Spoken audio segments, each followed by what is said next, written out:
కారంకు కావాల్సిన మసాలాలన్నీ రెడీ చేసి కలిపి పెట్టుకున్నాము. కాకపోతే మెయిన్ ఇంగ్రీడియంట్ నూనె కోసం వెయిట్ చేస్తున్నాం. ఆ లోపు అయితే కొంచెం అంత ఉప్పు తొక్కుంటే ఇంకా ఉప్పు తొక్కు కలిపి పక్కకైతే పెట్టేసినాము. ఇంకా నూనె కోసం ఎందుకు వెయిట్ చేస్తున్నాం అంటే మా తెలంగాణ సైడ్ అయితే నూనెను గరం చేసి చల్లారినాకనే ఇంకా కారంలో అయితే పోస్తారు. అందుకోసమే వెయిట్ చేసినాం అన్నట్టు. నూనె చల్లగా అయ్యేదాకా అంటే దగ్గర అర్ధగంట టైం పట్టింది. ఆ లోపు ఉప్పు తొక్కు కలుపుడు అయిపోయింది. అట్లనే నూనె చల్లగా అయినాక పచ్చకారం కూడా కలుపుడు అయిపోయింది. ఇంకా నెక్స్ట్ స్టెప్ ఏంటిదంటే బేసన్లలో మిగిలిపోయిన కారంలో అన్నం వేసుకొని తినుడే అన్నమాట.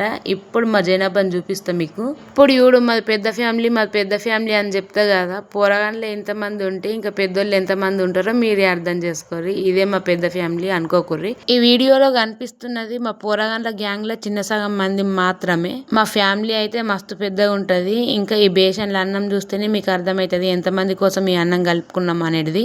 ఒక్కొక్కళ్ళం 1-2 బుక్కలు తిని దుడుచుకున్నాం అనుకోర్రా, అంత లేదు. మధ్యాహ్నం సరిపడ అన్నం మొత్తం తినేసినాం అన్నే కారంతోని. అట్లుంటది మరి మాతోని. దొరికిందే ఛాన్స్ అని ఇంకా కడుపు కడిగేసుకున్నాం అందరము. ఇంకిడ మీకు చూస్తే అర్థమవుతుంది కదా, ఒక్కొక్క బుక్క పెడితే ఏలదని చెప్పేసి ఇంకా ప్లేట్లు పట్టుకొని ప్లేట్లలో వేసుకొని తింటుర్రు. మళ్ళా సంవత్సరానికి దొరకదని చెప్పేసి ఇప్పుడే తినేస్తుర్రు. ఇంకిడ మా మిన్ని కూడా ఏడుస్తుంది తినబెడతలేరని చెప్పేసి.